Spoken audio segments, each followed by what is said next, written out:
అందరికీ నమస్కారం. మీడియా మిత్రులకి స్వాగతం.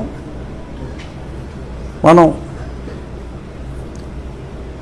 ఒక 6 రోజుల క్రితం అనుకున్నాం, ఒక సంకల్పం, ఒక అకౌంట్ ఓపెన్ చేసి 15 రోజుల ముందు ఒక సమితి ఫామ్ చేయాలి అనుకున్నాం.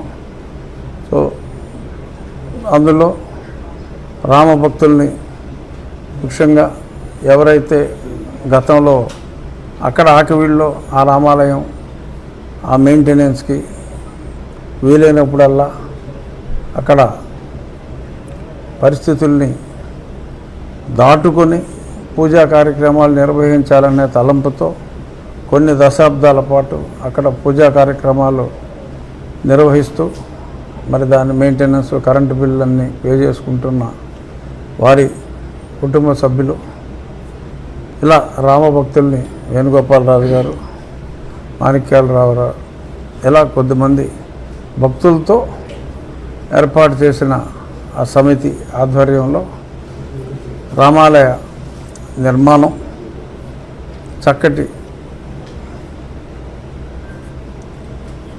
నల్ల రాతితో, కృష్ణశిల అంటారు ఆ నల్లరాయిని, చక్కటి కృష్ణశిలతో, స్థలం తక్కువైనప్పటికీ కూడా చక్కగా అందంగా ఉండేలాగా ఆ తక్కువ స్థలంలోనే శిల్ప సంపద ఉట్టిపడేలా పూర్తిగా రాతితో కొన్ని శతాబ్దాల పాటు చెక్కు చెదరిన విధంగా, చిన్నదైనప్పటికీ చక్కగా కొన్ని శతాబ్దాలైన చెక్కు చెదరిన విధంగా నిర్మించాలనే తలంపుతో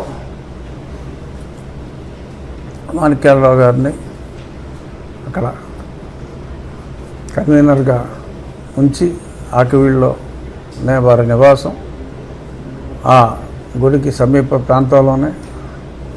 సో ఈ అకౌంట్ ఓపెన్ చేయటం కెనరా బ్యాంకులో అద్భుతమైన ఆ స్పందన ప్రజల నుంచి వచ్చింది.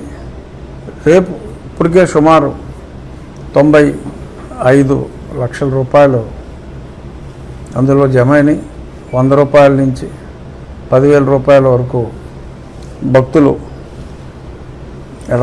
వివిధ రాష్ట్రాల నుంచి, అలాగే వివిధ దేశాల నుంచి కూడా ఆ 10,000 రూపాయలు దాటకుండా కొందరు ఎక్కువ ఇస్తూ ఉన్నప్పటికీ కూడా వద్దు, మీ కంట్రిబ్యూషన్ 10,000 ఇవ్వండి సరిపోతుందనే ఫోన్ చేసిన వారికి కూడా చెప్పి 10,000 రూపాయలు మించకుండా అందరి వద్ద, అంటే ఇస్తామన్న వారి వద్ద డైరెక్ట్గా ఆ అకౌంట్లో జమ చేయమంటం జరిగింది. కొందరు 10,000 రూపాయల చెక్స్ కూడా ఈరోజు కూడా తీసుకొచ్చి ఇవ్వటం జరిగింది. అవి కూడా రేపు ప్రజెంట్ చేసి, ముందుగా ఇంకా చాలామంది భక్తులు మేము ఒక ధ్వజస్తంభం, ఒక భక్తులు వచ్చి ఆ ధ్వజస్తంభాన్ని అంటే టేకు చెక్కతో ఉండే ఒక టేకు చెట్టు ఆర్ దానికి కొన్ని స్పెసిఫిక్ వృక్షాలు ఉన్నాయి. ఆ వృక్షం, ఆ మాను నిటారుగా ఉన్న ఆ మాను మేము ఆ దేవాలయానికి సమకూరుస్తామని చెప్పి కొద్దిమంది భక్తులు కూడా నాకు ఫోన్ చేయటం జరిగింది. సో అంచేత రేపు గుడి కట్టడం ఒక ఎత్తు, గుడి కట్టిన తర్వాత శాశ్వతంగా ధూపదీప నైవేద్యాలు వీటికి మెయింటెనెన్స్ చేయటం ఒక ఎత్తు. పూర్వం రోజుల్లో అంటే రాజులు కావచ్చు, లేకపోతే ఊర్లో దాతలు దేవాలయాలు నిర్మించినప్పుడు కొన్ని ఎకరాలు కూడా దానం చేసి వాటి మీద వచ్చిన ఆదాయంతో ఆ దేవాలయాలు నడిచేలా ఎన్నో ఏర్పాట్లు చేసేవారు.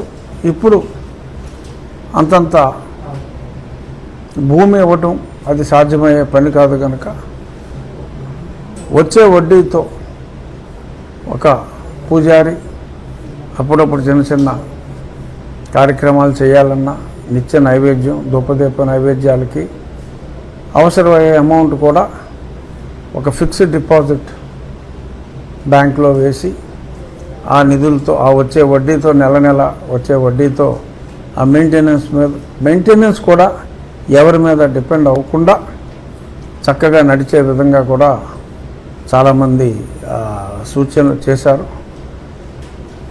రేపు ప్రారంభం అయిన తర్వాత ఇంకా చాలామంది భక్తులు కూడా మేము ఐటెం వైజ్ కూడా కంట్రిబ్యూట్ చేస్తూ ఉన్నారు. ఏదేమైనా ఈ దేవాలయ నిర్మాణానికి ధనం అనేది అసలు సమస్య కాదు. నేను నా స్నేహితులు చాలు ఎంత ధనమైనా ఖర్చు పెట్టి ఆలయం నిర్మించడానికి. కానీ ప్రజలు ఉండాలి.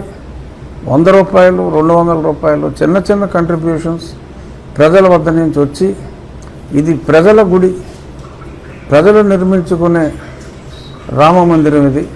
సో కాబట్టి ప్రజల కొరకు ప్రజలే నిర్మించుకున్న ఈ మందిరం, ఈ రామ మందిరం, ఈ రామాలయం వారి కంట్రిబ్యూషనే ఎక్కువ ఉండాలనే తలంపుతో ఈ రకంగా ఒక రెస్ట్రిక్షన్ పెట్టుకుని ఇంతకు మించి డొనేషన్ వద్దు అనే ఒక రెస్ట్రిక్షన్ పెట్టుకుని మేము ప్రజలకి వినతి ఇవ్వటం జరిగింది.